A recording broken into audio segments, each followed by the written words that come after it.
Hello friends, asset builder YouTube channel में आप सभी का दिल से स्वागत है। और आज के हमारे वीडियो का टॉपिक है ITR 3 का फाइलिंग। हमने ऑलरेडी ITR फाइलिंग के ऊपर काफ़ी सारे वीडियो बनाए हैं और ITR 3 के ऊपर भी ऑलरेडी एक वीडियो अवेलेबल है। लेकिन क्लियर टेक्स की वेबसाइट के ऊपर ITR फाइलिंग करने के बाद सबमिशन ऑप्शन अभी तक एक्टिवेट नहीं हुआ है, तो काफ़ी लोगों को ITR फाइल करने की थोड़ी सी जल्दी है, तो इसीलिए मैं ये ITR 3 का वीडियो बना रहा हूँ। और इसके अलावा ये वीडियो के अंदर काफ़ी लोगों की काफ़ी सारी क्वेरी भी सोल्व होने वाली है। क्योंकि ये वीडियो बहुत ही लंबा होने वाला है, तो इसीलिए मैंने यहाँ पे आपको टाइम स्टैम्प दे दिया है, जिसके अंदर मैंने टॉपिक वाइज सारा चीज़ अलग अलग कर दिया है। तो आपको जो पर्टिकुलर टॉपिक में इंटरेस्ट हो, वो इंटरेस्ट पे डायरेक्टली जंप कर सकते हैं, ताकि आपका वैल्यूएबल टाइम बच सके। ये वीडियो के अंदर में सैलराइड पर्सन के लिए फॉर्म 16 कैसे फिलअप करना है और कैपिटल गेन इनकम को कैसे दिखाना है, जो लोगों को 2 से ज़्यादा हाउस प्रॉपर्टी है और रेंटल इनकम आ रही है और लोन भी है, तो ऐसे वाले केस में किस तरह से आपको इनकम टैक्स फाइलिंग करना है।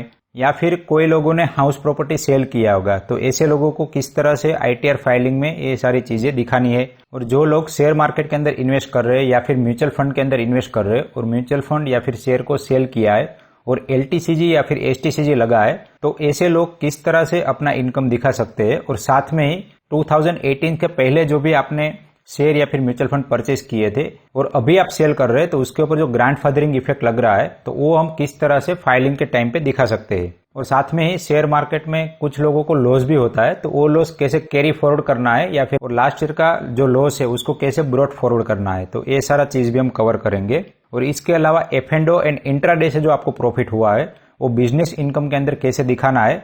और साथ में ही कुछ लोग बिजनेस प्रोफेशनल है, तो उसको अपनी इनकम किस तरह से दिखानी है, तो ये सारी चीज मैंने कवर की है।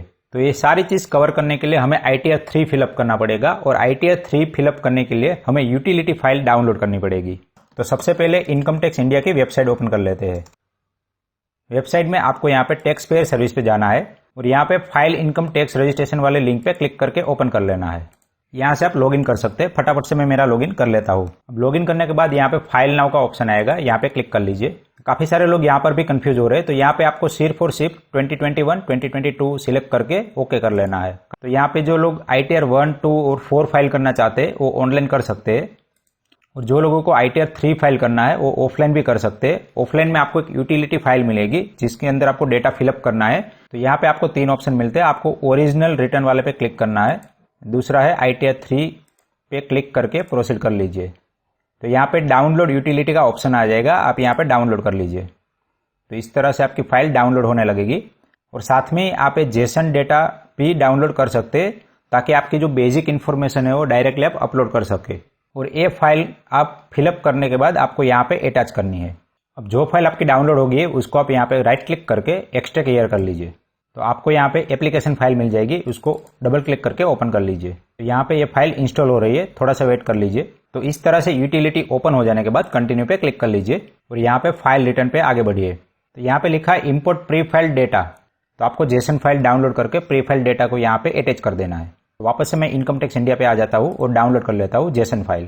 फिर वापस से मैं यहाँ पे यूटिलिटी फाइल पे आके इंपोर्ट प्री फाइल डेटा करता हूँ और कंटिन्यू पे क्लिक कर लेता हूँ। यहाँ पे अपना पैन कार्ड नंबर डाल के असेसमेंट ईयर 2021 2022 ये वाला सिलेक्ट करके प्रोसीड कर लीजिए।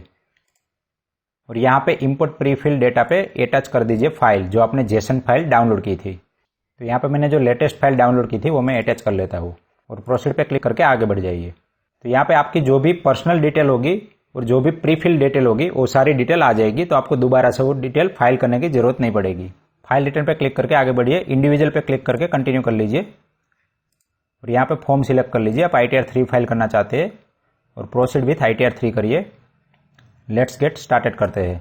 ठीक है, सबसे पहला क्वेश्चन आएगा कि आप ITR क्यों फाइल करना चाहते हैं, तो आपको यहाँ पे फर्स्ट वाला ऑप्शन सिलेक्ट करना है, taxable income is more than basic exemption limit. अगर ए वाला केस आपका नहीं है तो आप अदर इनकम पे क्लिक कर लीजिए और बाकी इनमें से कोई केस है तो ए वाला सिलेक्ट करिए, जो आप यहाँ पे रीड करके आसानी से पता लगा सकते हैं कि आप कौन से सेक्शन में आते हैं। तो ज्यादातर लोग यहाँ पे अदर में आएंगे या फिर taxable income more than basic exemption limit में आएंगे। जैसे कंटिन्यू पे क्लिक करेंगे तो आपको यहाँ पे बहुत सारे स्केड्यूल मिल जाएंगे। तो सबसे पहले आपको अपना स्केड्यूल सिलेक्ट कर लेना है। तो जनरल के अंदर तो जनरल इन्फॉर्मेशन आएगी, दूसरा है इनकम, तो कौन कौन सी इनकम आप दिखाना चाहते हैं वो वाला स्केड्यूल सिलेक्ट कर लीजिए। तो मैं यहाँ पे salary, schedule house property, schedule 112 है जिसके अंदर हमारा लॉन्ग टर्म कैपिटल गेन आएगा, तो ये वाला भी सिलेक्ट कर लेता हूँ। और यहाँ पे 115 AD की मुझे जरूरत नहीं है, तो इसको मैं डी सिलेक्ट कर लेता हूँ। तो स्पेसिफिक सिक्योरिटी के लिए। उसके बाद है इनकम फ्रॉम अदर सोर्सेज। तो आपको डिविडेंड इनकम मिला है, आपका फार्मिंग से इनकम है, ऐसा कुछ अदर इनकम दिखाना चाहते हैं तो ये वाला भी मैं यहाँ पे सिलेक्ट कर लेता हूँ। और यहाँ पे schedule income taxable at special rate, इसकी जरूरत नहीं है तो इसको मैं डी सिलेक्ट कर लेता हूँ। तो यहाँ पे डी सिलेक्ट नहीं हो रहा था, मैंने तो एक्सपांड करके इस पे नो सिलेक्ट कर दिया, तो अभी ये डी सिलेक्ट हो गया। इसके अलावा schedule income from partnership form या फिर स्केड्यूल एग्जेम्प्टेड इनकम, ये सारे मुझे काम के नहीं है तो मैं सिलेक्ट नहीं करूंगा। दूसरा है बिजनेस। अगर आपका कोई बिजनेस नहीं है तो यहाँ पे नो कर दीजिए, तो ये वाला सिलेक्ट हो जाएगा। तो जो लोग अपना इंट्राडे ट्रेडिंग ऐसा कुछ कर रहे हैं तो यहाँ पे नो सिलेक्ट कर सकते हैं।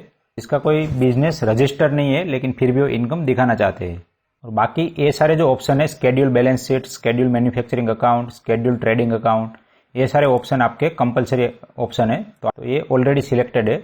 यहाँ अदर इन्फॉर्मेशन डी सिलेक्ट कर लीजिए। स्केड्यूल इनकम फ्रॉम बिजनेस और प्रोफेशन, मैं ये इनकम दिखाने वाला हूँ प्रोफेशन, तो जो लोग प्रोफेशनल है और उसकी जो इनकम है वो यहाँ पे दिखा सकते हैं, तो यहाँ पे आप क्लिक कर लीजिए। बाकी सारे स्केड्यूल है उसकी मुझे जरूरत नहीं है तो मैं यहाँ पे डी सिलेक्ट कर लेता हूँ। इसके बाद नेक्स्ट है डेप्रिसिएशन। तो जो लोग बिजनेस कर रहे हैं उनके लिए ये वाला सेक्शन जरूरी है, लेकिन हमारे केस में सिर्फ हम यहाँ पे बिजनेस के रूप में प्रोफेशनल इनकम ही दिखाने वाले हैं, तो यहाँ पे डेप्रिसिएशन और इतनी कॉम्प्लिकेटेड चीजें नहीं करेंगे, क्योंकि जो लोगों का सही में बिजनेस है और बहुत ही ज्यादा इनकम हो रही है उनके लिए सबसे बेस्ट ऑप्शन है कि वो अपने सीए को ये वाला काम दे दे, क्योंकि यहाँ पे आपको बैलेंस शीट मेंटेन करना पड़ेगा, profit and loss account maintain करना पड़ेगा, साथ में डेप्रिसिएशन देखना पड़ेगा और आपकी कितनी एसेट है और कितनी लायबिलिटी है वो सारा आपको अकाउंटिंग रख के आपको देना पड़ेगा। तो इसीलिए मैं रिकमेंड करूंगा कि जो लोगों का अच्छा खासा बिजनेस है बड़ा वाला, तो वो लोग अपना आईटीआर फाइलिंग अपने सीए से ही करवाए, क्योंकि आपको काफी सारी और चीजों की भी जरूरत है। तो आपको आईटीआर फाइलिंग अपने आप से ना करते हुए अपने सीए से करवा के अपना टाइम बचा के वो बिजनेस में ध्यान देना चाहिए।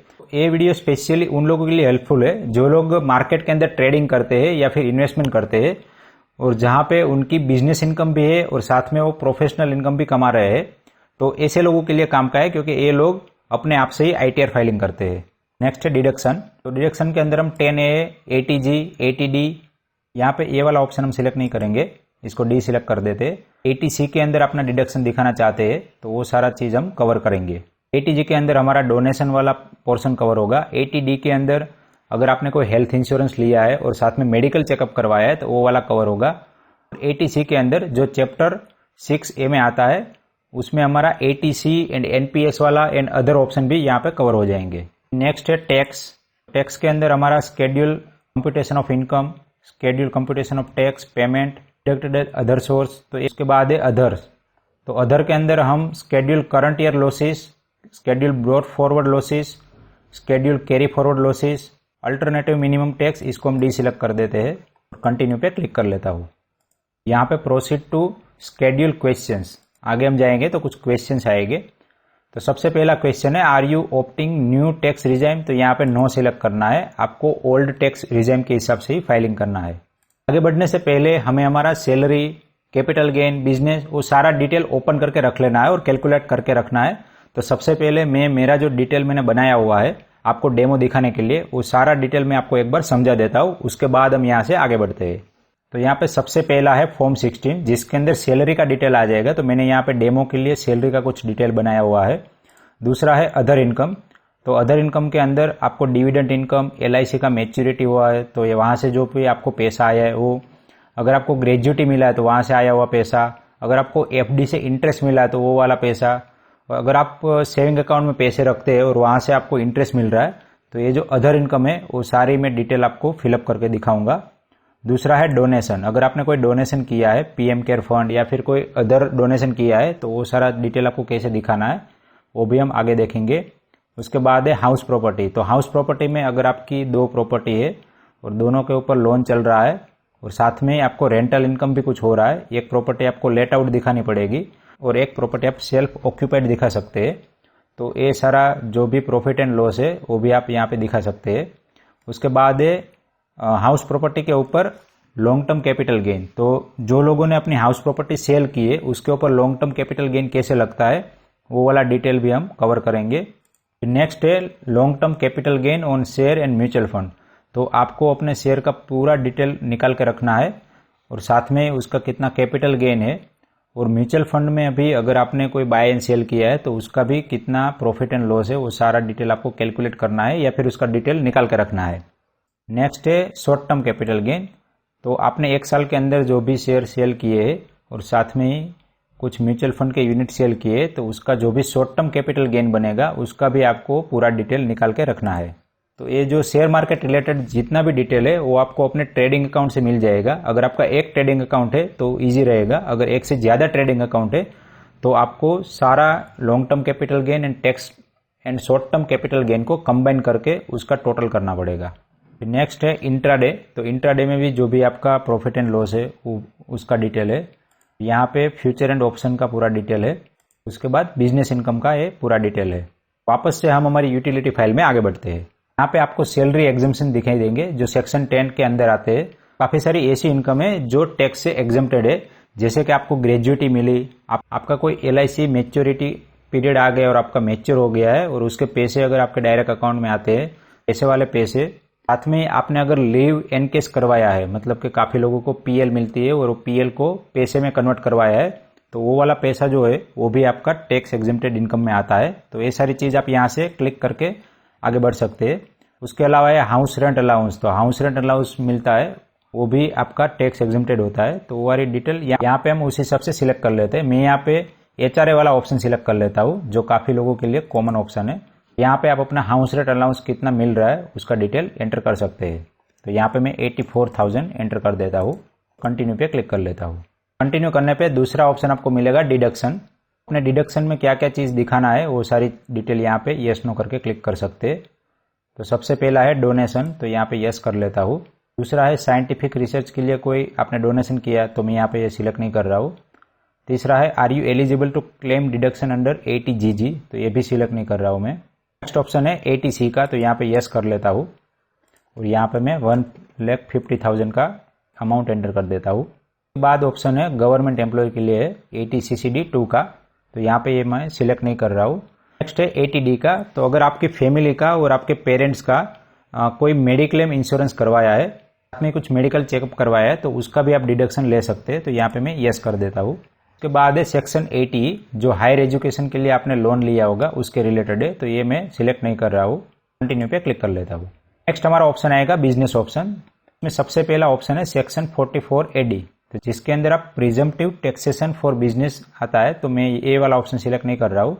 यहाँ पे मैं 44ADA वाला ऑप्शन सिलेक्ट कर रहा हूँ जो बिजनेस प्रोफेशनल के लिए आता है, तो यहाँ पे यस कर देता हूँ। कंटिन्यू पे क्लिक कर लेता हूँ। यहाँ पे मेरे पास सारे स्केड्यूल आ गए जो मेरे काम के थे। तो ये जो सारे स्केड्यूल है हम 1 by 1 step by step fill up करते जाएंगे, क्योंकि ये वीडियो लंबा होने वाला है। तो आपके हिसाब से जो भी स्केड्यूल आपको काम का है उस हिसाब से आप टाइम स्टैम्प में जाके जंप कर सकते हैं और अपना टाइम सेव कर सकते हैं। सबसे पहला है जनरल इन्फॉर्मेशन। जनरल इन्फॉर्मेशन में सबसे पहला है personal information, contact, filing section. तो ये वाला आप ओपन करके एक बार देख लीजिए, जिसमें ऑलमोस्ट सबका सेम ही होगा।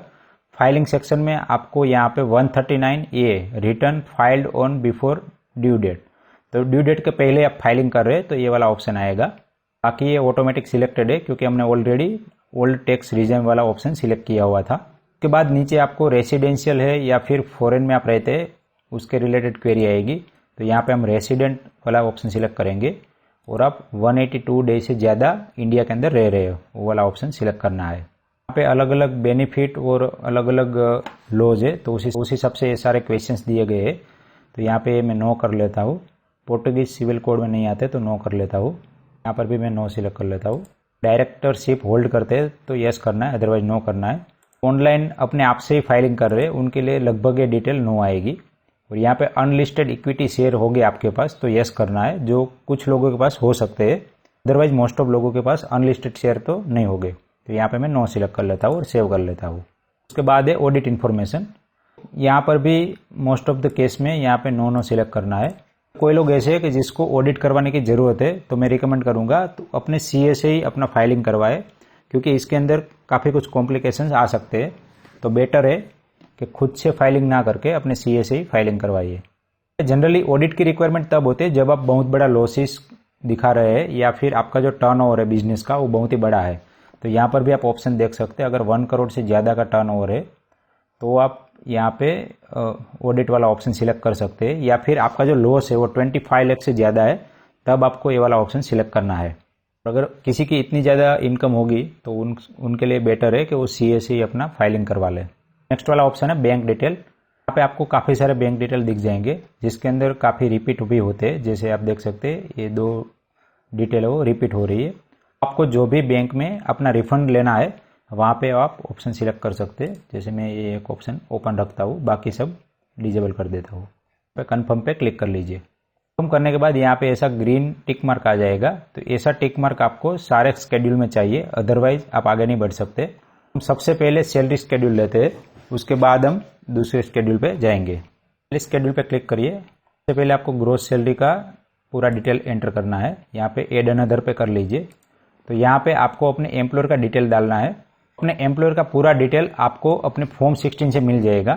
जो फॉर्म 16 है वो मैंने डमी बनाया है, अदरवाइज आपका जो एक्चुअल फॉर्म 16 होगा वहाँ से आपको ये सारा डिटेल मिल जाएगा। फटाफट से डिटेल में एंटर करके आगे बढ़ता हूँ। अब नीचे जाएंगे तो सबसे पहले आपको सैलरी 17(1) के अंदर डिटेल एंटर करना है। तो यहाँ पे नेचर ऑफ सैलरी में आपको बेसिक सैलरी एंटर करके यहाँ पे जो भी आपका फॉर्म 16 में सैलरी आ रहा है वो एंटर कर देना है। तो मैंने 10 लाख रुपए का सैलरी लिया है तो ये 10 लाख रुपए में एंटर कर देता हूँ। दूसरा है 17(2).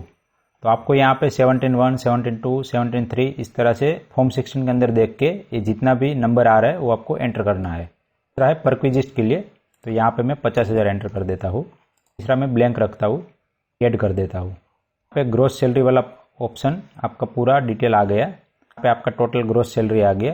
नेक्स्ट है allowance to extend exempted income. यहाँ पे सेक्शन 10 के अंदर जो एग्जेम्प्टेड इनकम है वो वाला आ रहा है। तो हमने 84,000 रुपीज़ का HRA डाला था, तो वो वाला डिटेल यहाँ पे ऑटोमेटिकली आ गया। हम सिलेक्ट करके कुछ एडिशनल डिटेल भी एंटर करना चाहते हैं तो यहाँ पे एडिट कर सकते हैं। तो एक बार मैं दिखा देता हूँ। यहाँ पे आपको एक ऐसा एरर मिलेगा कि आपका जो HRA रिसीव हुआ है वो 50% ऑफ बेसिक प्लस DA से ज़्यादा नहीं होना चाहिए। तो जो हमारे केस में तो ऑलरेडी नहीं है, तो सेव पे क्लिक कर लीजिए। लेकिन आपके केस में यहाँ पे ये वाला अमाउंट आ जाएगा और इस हिसाब से आपका नेट सैलरी बनेगा माइनस दिस। उसके बाद नेट सैलरी ये आपको फॉर्म 16 में एक बार देख लेना है कितना बनता है। फिर नेक्स्ट है डिडक्शन। तो डिडक्शन में आपने जो जो क्लेम किया है वो सारा डिडक्शन यहाँ पे आ जाएगा। तो स्टैंडर्ड डिडक्शन आ रहा है 50,000 जो ऑटोमेटिकली आ जाता है। नेक्स्ट है प्रोफेशनल टैक्स। तो यहाँ पे 2400 रुपये का प्रोफेशनल टैक्स में एंटर कर देता हूँ। तो यहाँ पे एक एरर आ रहा है कि अगर आप पेंशनर है सिलेक्ट किया है तो आप ये प्रोफेशनल टैक्स क्लेम नहीं कर सकते। तो करने के बाद हमारा यहाँ पे टोटल ये अमाउंट बन के आ गया। इसके अलावा भी हम ATC का जो डिडक्शन है वो अलग से दिखाएंगे, तो वो सारा चीज़ यहाँ पे सेटल हो जाएगा। तो सेलराइट के केस में वो सारा चीज़ एक में ही आ जाता है, लेकिन यहाँ पे हम ITR 3 फाइलिंग कर रहे हैं तो इसीलिए ये सारा डिटेल अलग अलग आ रहा है। कन्फर्म करके आगे बढ़ते हैं। सबसे पहले हम ये ATD को कवर कर लेते हैं। ATD में आप जाइए, यहाँ पे एड डिटेल कर दीजिए। आपका जो भी हेल्थ इंश्योरेंस का डिटेल है वो आपको यहाँ पे फिलअप करना है। सबसे पहला है फैमिली के लिए। तो यहाँ पे फैमिली एंड पेरेंट्स को इनकम टैक्स अलग अलग गिनता है। तो यहाँ पे सबसे पहला क्वेश्चन है कि आप सीनियर सिटीजन में अगर आते हैं तो यस करना है, अदरवाइज नो करना है। जो हेल्थ इंश्योरेंस का अमाउंट है वो आपको यहाँ पे एंटर करना है। तो यहाँ पे मैं 20,000 रुपीज़ प्लस 5,000 रुपीज़ का हेल्थ चेकअप करवाया, ये एंटर डाल देता हूँ। बाद पेरेंट्स का डिटेल, यहाँ पर भी अगर पेरेंट्स सीनियर सिटीजन है तो यस करना है, अदरवाइज नो करना है। तो यहाँ पर भी मैं 25,000 रुपीज़ का हेल्थ इंश्योरेंस का डिटेल एंटर कर देता हूँ और बाकी डिटेल 0 रखता हूँ। तो यहाँ पे आपके पास ऑप्शन है प्रिवेंटिव हेल्थ चेकअप का। यहाँ पर आपको 5,000 की लिमिट है, 5,000 से ज़्यादा आप नहीं दिखा सकते क्योंकि ऑलरेडी मैंने 5,000 ऊपर दिखा दिए, तो यहाँ पे मुझे 0 रखना पड़ेगा। अगर सीनियर सिटीजन है तो उस केस में यहाँ पे 5,000 रुपीज़ की लिमिट बढ़ जाती है, मतलब कि 30,000 रुपीज़ तक आप दिखा सकते हैं। मैं ऐड कर देता हूँ। सेक्शन ATD के अंदर आप 50,000 रुपीज़ सेव कर सकते हैं। कन्फर्म कर लेता हूँ। ATD वाला पोर्शन भी मेरा कन्फर्म हो गया। उसके बाद है डोनेशन वाला पोर्शन। तो अगर आपने PM केयर फंड या फिर अदर डोनेशन किया है तो वो वाला चीज़ यहाँ पे दिखा सकते हैं। मैं ऐड डिटेल कर देता हूँ। यहाँ पे अलग अलग ऑप्शन है, तो आपने जो डोनेशन किया उस हिसाब से आपको पता चल जाएगा कि कौन सा डोनेशन आपके लिए एप्लीकेबल है। अगर आपने कोरोना के टाइम पे PM केयर फंड में डोनेशन किया है तो यहाँ पे 100% डिडक्शन वाले में एंटर कर दीजिए और बाकी सारी डिटेल यहाँ पे एंटर करनी है, पान कार्ड नंबर और किसको डोनेशन दिया। तो ये सारी चीज़ मैं फटाफट से भर लेता हूँ। यहाँ पे आपको डोनेशन अगर कैश में किया है तो वो वाला एंटर यहाँ पे करना है। अगर आपने ऑनलाइन मोड पे किया है या फिर अदर कोई मोड में किया है चेक से ऐसे, तो वो वाला चीज़ यहाँ पे एंटर करना है। याद रखिए कि यहाँ पे आप 2000 तक ही कैश में डोनेशन कर सकते हैं, अदरवाइज आप उसका बेनिफिट नहीं ले सकते। 1 लाख रुपीज़ एंटर कर देता हूँ पीएम केयर फंड में, ऐड कर देता हूँ, क्लिक करके कंफर्म कर दीजिए। हमारा ATG वाला भी कंफर्म हो गया। उसके बाद है स्केड्यूल 6A, तो स्केड्यूल 6A के अंदर हम ATC का डिटेल एंटर करेंगे। तो स्केड्यूल ATC में हमने ऑलरेडी आगे 1,50,000 एंटर किया था, तो वो अमाउंट यहाँ पे ऑटोमेटिक आ गया। बाकी ATD का अमाउंट भी यहाँ पे आ गया और ATG का जो हमने डोनेशन दिखाया वो भी अमाउंट यहाँ पे आ गया। तो टोटल हमारा डिडक्शन हो गया 3 लाख रुपीज़। तो हम कंफर्म कर लेते हैं। जो डिडक्शन वाला पार्ट है वो पूरा कवर हो गया। का इनकम ओनली सैलरी से है, उनके लिए इतनी चीज़ें ज़रूरी है, बाकी वो लोग अपना फाइलिंग आगे कर सकते हैं। नेक्स्ट हम देखेंगे कैपिटल गेन। तो कैपिटल गेन में हम हाउस प्रॉपर्टी सबसे पहले कवर कर लेते हैं। स्केड्यूल हाउस प्रॉपर्टी यहाँ पे क्लिक कर लीजिए। पे हम टोटल 2 हाउस प्रॉपर्टी दिखाएंगे। यहाँ पे एड अदर अनदर पे क्लिक कर लीजिए। उस पर मैं फटाफट से अपना हाउस प्रॉपर्टी का डिटेल एंटर कर देता हूँ।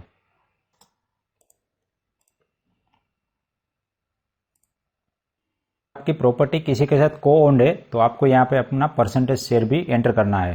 तो यहाँ पे मैं नो कर लेता हूँ, इसीलिए 100% आ गया।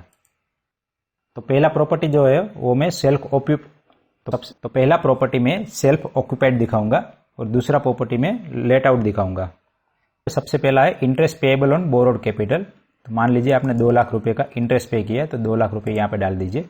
और क्योंकि ये सेल्फ ऑक्यूपाइड है तो यहाँ पे मैं 0 एंटर कर देता हूँ। यहाँ पे एड पे क्लिक कर लीजिए। हाउस प्रॉपर्टी 1 हो गया। हाउस प्रॉपर्टी 2 के लिए एड अनदर कर लीजिए और फटाफट से मैं दूसरा डिटेल भी एंटर कर लेता हूँ। जैसे मैं यहाँ पे लेट आउट पे क्लिक करता हूँ तो यहाँ पे मुझे टेनेंट का डिटेल भी एंटर करना पड़ेगा। टेनेंट का नाम एंड पान कार्ड नंबर सारा डिटेल यहाँ पे एंटर कर दीजिए।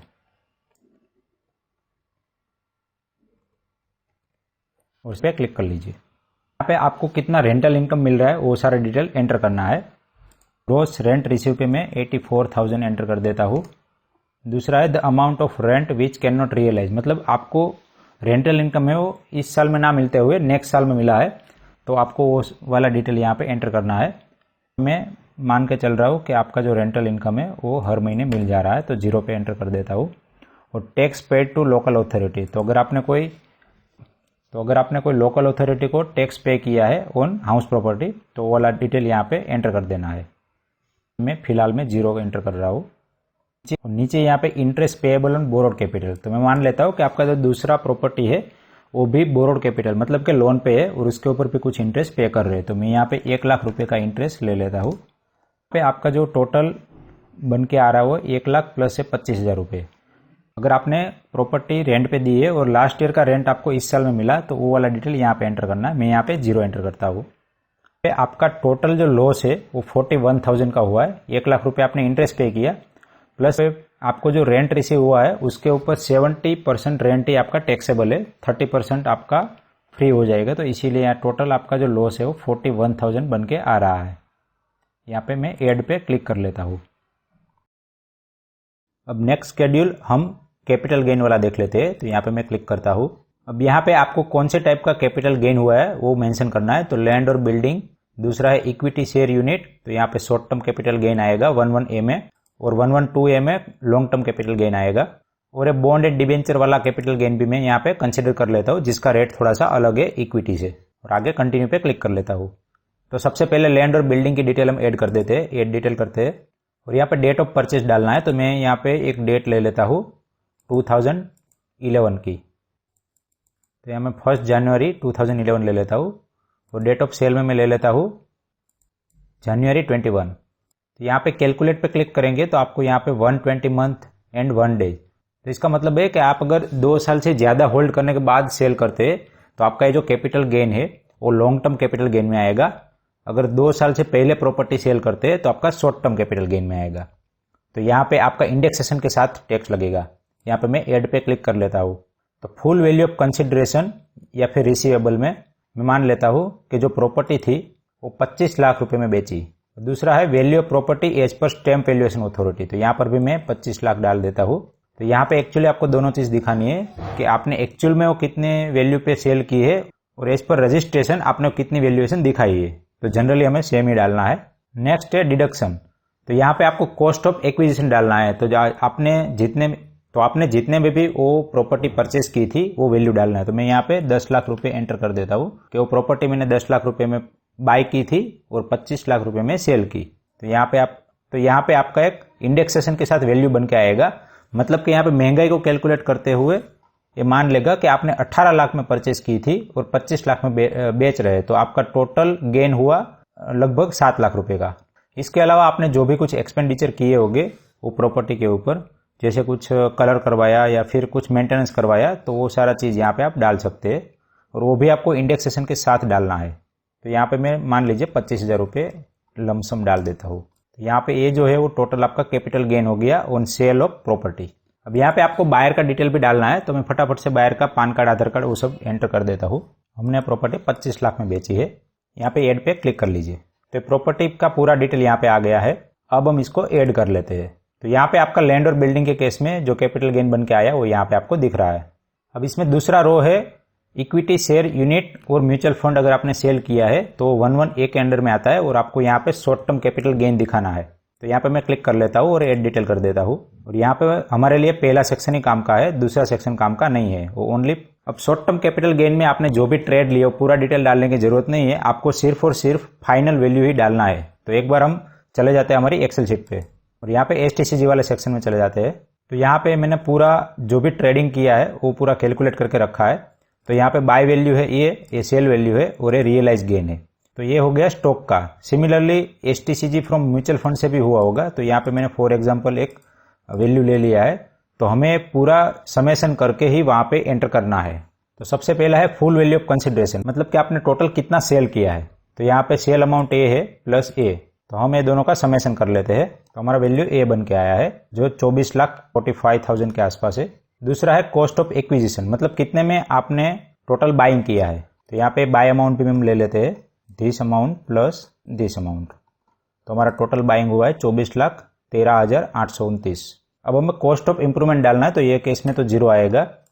नेक्स्ट है एक्सपेंडिचर। तो एक्सपेंडिचर में हम ब्रोकरेज वो सब डाल सकते हैं। तो यहाँ पे आप अपना एक्सपेंसेस कैलकुलेट करके रखिए। तो ये पूरा एक्सपेंसेस बन के आ रहा है 28,852। तो मैं यहाँ पे 2852 एंटर कर देता हूँ। तो यहाँ पे हमारा total balance profit and loss बन के आ गया। नेक्स्ट है लॉस टू बी डिसअलाउड। तो यहाँ पे कितना डिसअलाउड लॉसेस है जो सेक्शन के हिसाब से, तो हम यहाँ पे एंटर नहीं करेंगे, सिर्फ 0 करके आगे बढ़ जाते हैं। यहाँ पे ऐड पे क्लिक कर लेता हूँ। तो यहाँ पे हमारा शॉर्ट टर्म कैपिटल गेन बन गया। अभी हम इक्विटी ओरिएंटेड फंड में या फिर इक्विटी शेयर में जो लॉन्ग टर्म कैपिटल गेन हुआ उसका डिटेल हम यहाँ पे एंटर करेंगे 112A के अंदर में। तो यहाँ पे एंटर करके अंदर जाते हैं और ऐड डिटेल कर लेते हैं। यहाँ पे व्यू शेड्यूल 112A करते हैं। तो यहाँ पे आपके पास 2 ऑप्शन है, एक तो डाउनलोड CSV करके उसके अंदर एंटर करना है और ऐड डिटेल है। तो ये डाउनलोड करने की इसीलिए जरूरत है क्योंकि अगर आपका जो शेयर होल्डिंग है वो 2018 के पहले का है और आप वो शेयर अभी सेल कर रहे हैं, तो उसके ऊपर आपको ग्रैंडफादरिंग इफेक्ट लगेगा। मतलब कि सरकार ने 2018 में जो रूल लाए थे कि 2018 के बाद से अभी लॉन्ग टर्म कैपिटल गेन लगेगा, उसके पहले कैपिटल गेन 0 था। तो जब 2018 में रूल लाया तो 2018 तक जो होल्डिंग था वहां तक की वैल्यू में कोई भी लॉन्ग टर्म कैपिटल गेन नहीं होगा। लेकिन उसके बाद अगर आप जो भी होल्ड करते तो 2 साल तक का होल्डिंग पीरियड है, तो वो 2 साल में आपके शेयर की वैल्यू जितनी भी गेन हुई है उसके ऊपर आपको टैक्स देना पड़ेगा। तो इसीलिए ये 2 चीज है यहाँ पे। तो यहाँ पे आपको 2 डिटेल डालनी है। जो शेयर में ग्रैंडफादरिंग नहीं लगता है उसमें आप डायरेक्टली समेशन करके डाल दीजिए, और जो शेयर में आपका ग्रैंडफादरिंग इफेक्ट लग रहा है उसका पूरा आपको डिटेल डालना पड़ेगा, मतलब शेयर वाइज डिटेल डालना पड़ेगा। तो मैं आपको एक बार दिखा देता हूँ। तो यहाँ पे मेरे पास जो लॉन्ग टर्म कैपिटल गेन का स्टेटमेंट है, तो यहाँ पे 2 शेयर ऐसे है कि जो मैंने 2018 के पहले का एक एग्जाम्पल लिया है। तो पहला है अदानी पोर्ट एंड दूसरा है ब्रिटानिया। तो इसका जो बाय डेट है वो 2018 जनवरी पे है और इसका जो बाय डेट है वो 2015 अक्टूबर में है। तो ये दोनों में ग्रैंडफादरिंग इफेक्ट लगेगा। तो यहाँ पे आपको फेयर मार्केट वैल्यू निकालनी है। तो यहाँ पे आपको फेयर मार्केट वैल्यू की जरूरत पड़ेगी 2018 जनवरी में। तो ये आपका जो ब्रोकर के अकाउंट से जो प्रॉफिट एंड लॉस स्टेटमेंट आप डाउनलोड करेंगे तो ऑटोमेटिकली FMV वाली वैल्यू कैलकुलेट होके आ जाएगी। तो सबसे पहले हम ऐड डिटेल कर लेते हैं।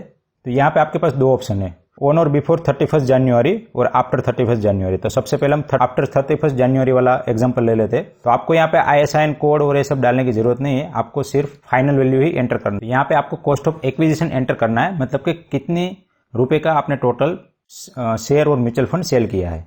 तो मैंने यहाँ पे ऑलरेडी कैलकुलेट करके रखा है कि जो टोटल वैल्यू है उसके अंदर जो ग्रैंडफादरिंग इफेक्ट लग रहा है वो मैंने माइनस कर दिया है, प्लस सिमिलरली सेल में भी जो टोटल वैल्यू है उसमें से ग्रैंडफादरिंग इफेक्ट वाला माइनस कर दिया है। तो सबसे पहले हम सेल वैल्यू ले लेते हैं, ये हो गया शेयर का, प्लस आप म्यूचुअल फंड का भी जो भी आपका विदाउट ग्रैंडफादरिंग वाला इक्विटी म्यूचुअल फंड है उसका जो भी बाय एंड सेल है वो आपको यहाँ पे ले लेना है। तो मैं यहाँ पे सिर्फ एग्जांपल के लिए ये नंबर डाल देता हूँ, बाकी आपके केस में आपको शेयर का प्लस म्यूचुअल फंड दोनों का कैलकुलेट करके वहां पे नंबर एंटर करना है। तो यहाँ पे मैं सेल वैल्यू डाल देता हूँ 1,36,000।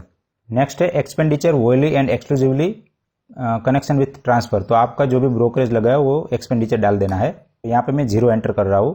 सॉरी, यहाँ पे मुझे बाय वैल्यू डालनी है और यहाँ पे फुल वैल्यू ऑफ कंसिडरेशन में मुझे सेल वैल्यू डालनी है। तो यहाँ पे मैं बाय अमाउंट डाल देता हूँ। तो यहाँ पे आपका पूरा डिटेल हो गया, ऐड कर लेता हूँ। तो ये वाला डिटेल है वो आपका विदाउट ग्रैंडफादरिंग है। अब हम ग्रैंडफादरिंग वाला जो भी डिटेल है वो एंटर करते हैं। तो यहाँ पे ऐड अनदर पे कर लेता हूँ। सबसे पहले ऑन और बिफोर 31 जनवरी, अगर 31 जनवरी से पहले आपने एक्वायर किया है शेयर को तो वो यहाँ पे एंटर करना है। आपको यहाँ पे ISIN कोड की जरूरत पड़ेगी।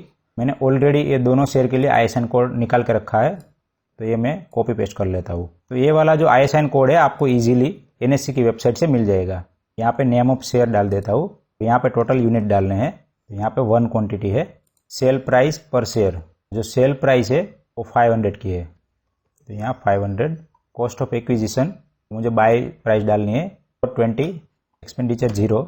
यहाँ पे आपको फेयर मार्केट वैल्यू डालनी है जो आपके ब्रोकर के अकाउंट से डायरेक्टली मिल जाएगी, 435 है फेयर वैल्यू। ओके, तो आपका जो कैपिटल गेन लगेगा वो फेयर मार्केट वैल्यू के बाद जो भी गेन हुआ है वो लगेगा। उसके पहले आपने जितने में भी शेयर लिया होगा वो वाला आप कैपिटल गेन आपको टोटल टैक्स फ्री रहेगा। ये एक डिटेल होगी। एड पे क्लिक कर लेता हूँ। मैं एड अनदर करके ब्रिटानिया वाला एग्जाम्पल भी यहाँ पे एंटर कर देता हूँ। यहाँ पे FMV है 2407। आपका दूसरा डिटेल भी हो गया, ऐड कर लेता हूँ।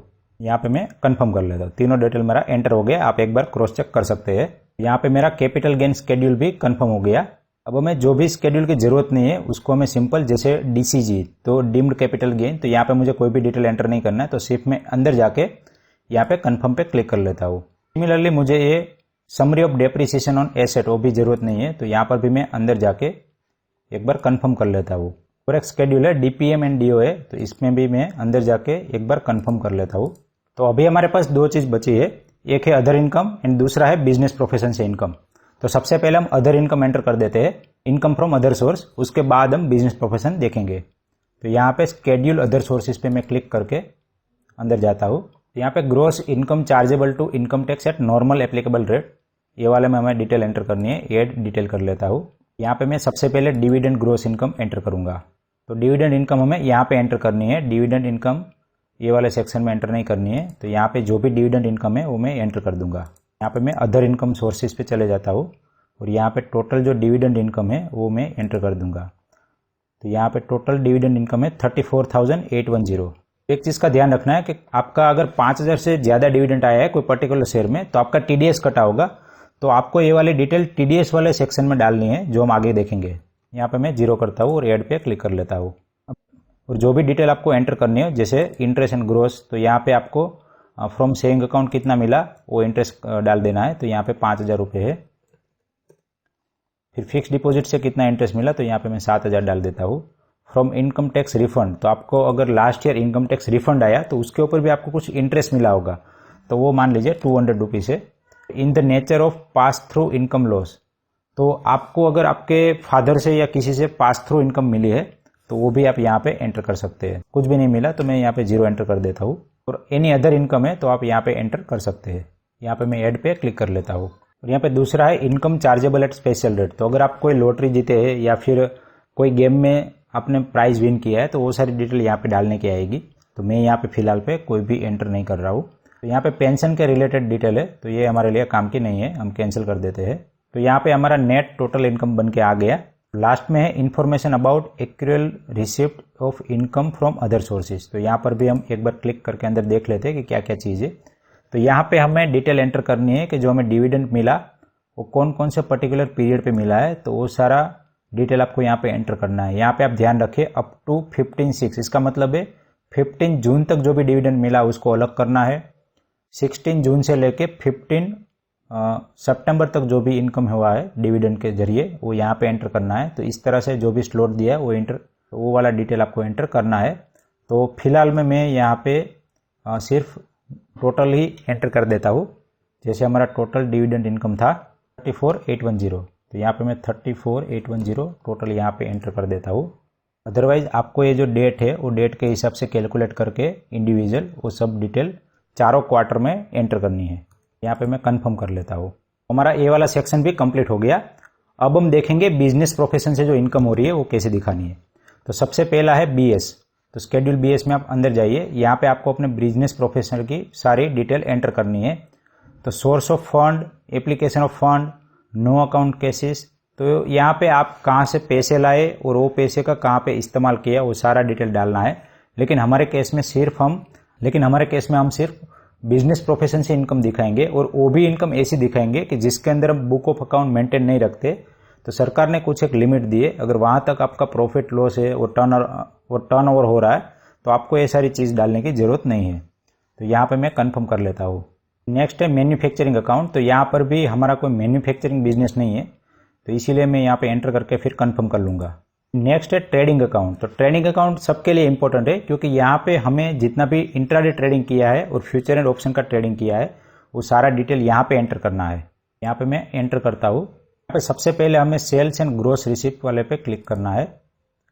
ये सेक्शन थोड़ा ध्यान से देखिएगा, क्योंकि यहाँ पे आपको अपने ट्रेडिंग की पूरी डिटेल डालनी है। आपको यहाँ पे फाइनली जो भी बाय एंड सेल किया वही एंटर करना है, लेकिन वो कहाँ पे किस तरह से करना है वो थोड़ा ध्यान से देख लीजिए। यहाँ पे मैं एडिट पे क्लिक करता हूँ। तो यहाँ पे आपको सेल्स ऑफ गुड और सेल्स ऑफ सर्विस में एंटर नहीं करना है कुछ भी। आपको यहाँ पे अदर ऑपरेटिंग रेवेन्यू पे क्लिक करके यहाँ पे आपको पूरा डिटेल एंटर कर देना है। तो मैं यहाँ पे लग देता हूँ ऑप्शन सेलिंग। तो यहाँ पे आपका ऑप्शन सेलिंग में जितना भी अमाउंट बन रहा है वो एंटर कर देना है। तो यहाँ पे मैं एफओ वाले में आ जाता हूँ, और टोटल जो सेलिंग अमाउंट है वो ये है 2,01,450 2014-50 यहाँ पे मैं सेव कर लेता हूँ। नेक्स्ट है ग्रोस रिसिप्ट फ्रॉम प्रोफेशन। तो यहाँ पे मैं 0 कर देता हूँ। उसके बाद है ड्यूटी टैक्सेस सेस रिसीव। जितना भी आपको अलग अलग टाइप का टैक्सेस लगे वो पूरा डिटेल यहाँ पे एंटर करना है। मैं यहाँ पे फिलहाल सेव कर लेता हूँ, कोई भी टैक्स में दिखाना नहीं चाहता हूँ। ये सारा जो भी एक्सपेंसेस है वो हम अदर एक्सपेंसेस में दिखा देंगे। यहाँ पे ये आपका फाइनल सेल वैल्यू है, तो यहाँ पे मैं ऐड कर लेता हूँ। ये हमारा रेवेन्यू फ्रॉम ऑपरेशन हो गया। उसके बाद आपको दिखाना है कि आपने ऑप्शन बाइंग कितना किया है। तो ये सेल हो गया, अभी आपको बाइंग दिखाना है। Closing stock of finish stocks, तो यहाँ मैं फिलहाल 0 एंटर कर देता हूँ। नेक्स्ट है डेबिट टू ट्रेडिंग अकाउंट। तो सबसे पहले ओपनिंग स्टॉक एंड परचेज, यहाँ पर भी मैं 0 एंटर कर देता हूँ। यहाँ नेक्स्ट है 9 नंबर डायरेक्ट एक्सपेंसेस। आपको डायरेक्ट एक्सपेंसेस में अदर एक्सपेंसेस में आपका सारा एक्सपेंस दिखा देना है। यहाँ पे मैं एडिट कर लेता हूँ। बाकी सारी चीज़ तो हम 0 रखेंगे। तो आपने जितना भी ऑप्शन बाइंग किया है तो यहाँ पे मैं ऑप्शन बाई एंटर कर देता हूँ, और जितना भी अमाउंट बन रहा है ऑप्शन बाइंग में वो वाला यहाँ पे एंटर कर दूंगा। जैसे यहाँ पे 99,750 ये वाला हमारा बाइंग का एक्सपेंसेस हो गया। इसके अलावा हमारा टोटल ब्रोकरेज और कितना जीएसटी लगा है वो सारा डिटेल हम एक एड अनदर करके एक्सपेंसेस में ऐड कर देंगे। तो यहाँ पे ऑप्शन ट्रेडिंग अदर एक्सपेंसेस, यहाँ पे आप जितना भी एक्सपेंसेस हुआ है वो वाला नंबर एंटर कर दीजिए। तो यहाँ पे टोटल जो एक्सपेंसेस हुआ वो 8,009 रुपये का है। तो मैं यहाँ पे 8,009 रुपये एंटर कर देता हूँ। यहाँ पे सेव पे क्लिक कर लीजिए। आपको लास्ट में पूरा आपका जितना भी प्रॉफिट एंड लॉस होगा वो दिखाई देगा। देख सकते हैं कि यहाँ पे जो टोटल प्रॉफिट एंड लॉस है, रियलाइज गेन है वो 1 लाख से ऊपर है, लेकिन इसके अंदर हम एक्सपेंसेस माइनस करेंगे तो रियलाइज गेन हमारा यहाँ पे आ जाएगा 93,000। यहाँ पे मैं कंफर्म कर लेता हूँ। तो हमने फ्यूचर एंड ऑप्शन में जो भी ट्रेड किए वो वाला डिटेल तो हमने यहाँ पे एंटर कर दिया। नेक्स्ट है शेड्यूल बिजनेस प्रोफेशन। यहाँ पे आपको बिजनेस प्रोफेशन से जो भी इनकम हुआ तो इसके अंदर हमें इंट्राडे भी एंटर करना है। सबसे पहले है बिजनेस और profession other than speculative business. Schedule business profession में आपको यहाँ पे स्पेक्युलेटिव बिजनेस में जाना है। यहाँ पे सबसे पहले आपको एडिशन इन अकॉर्डेंस में सेल वैल्यू एंटर कर देनी है, और यहाँ पे बाय वैल्यू एंटर करनी है। यहाँ पे मैं एक बार इंट्राडे में चले जाता हूँ, और इंट्राडे में मेरी सेल वैल्यू टोटल है 6 लाख। तो ये वैल्यू मैं कॉपी कर लेता हूँ। यहाँ पे एंटर कर देता हूँ। यहाँ पे मैं बाय वैल्यू भी ले लेता हूँ, वाली वैल्यू भी एंटर कर देता हूँ। यहाँ पे मेरा टोटल लॉस बन के आ गया, इनकम फ्रॉम स्पेकुलेटिव बिजनेस, तो ये मैं सेव कर लूँगा, कन्फर्म पे क्लिक कर लूँगा। नेक्स्ट शेड्यूल है part A profit and loss, तो इसके अंदर हम एंटर होते हैं। तो यहाँ पे part A profit and loss में आप यहाँ पे पढ़ सकते हैं fill item 13 to 16 in case of regular book of account maintain, otherwise fill 61 to 65। तो हम यहाँ पे प्रिजम्पटिव इनकम के अंदर हमारा बिजनेस प्रोफेशन इनकम दिखाएंगे। यहाँ पे मैं एड डिटेल कर लेता हूँ।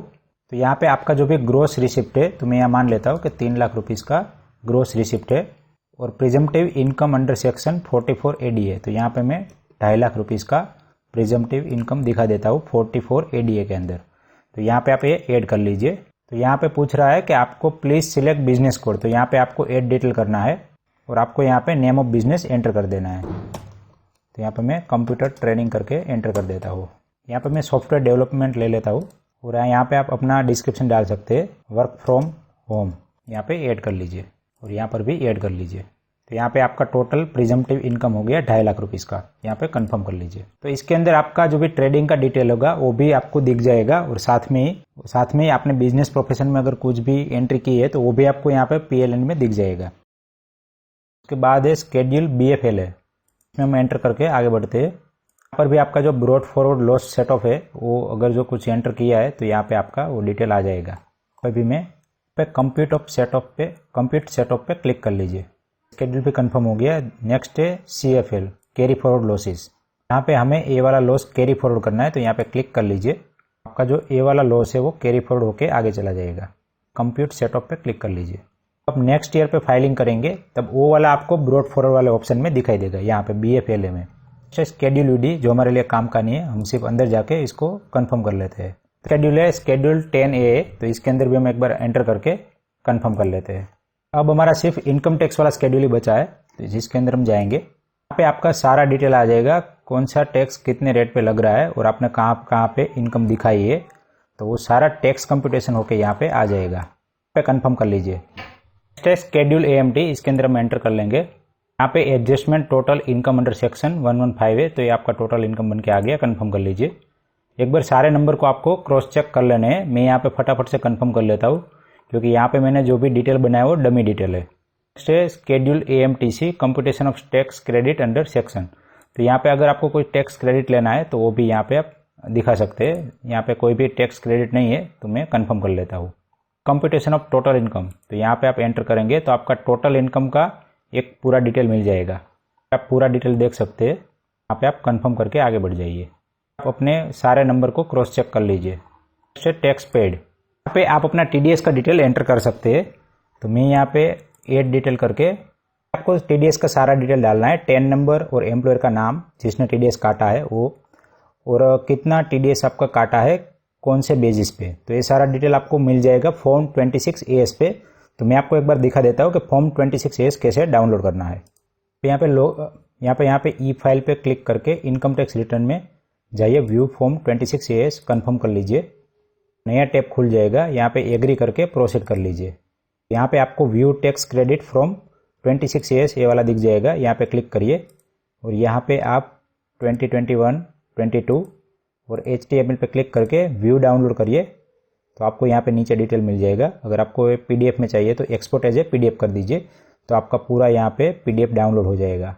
आपको वहाँ से जो भी डिटेल मिले वो 1 by 1 ऐड करते जाइए और आपका पूरा TDS का डिटेल यहाँ पे एंटर कर दीजिए।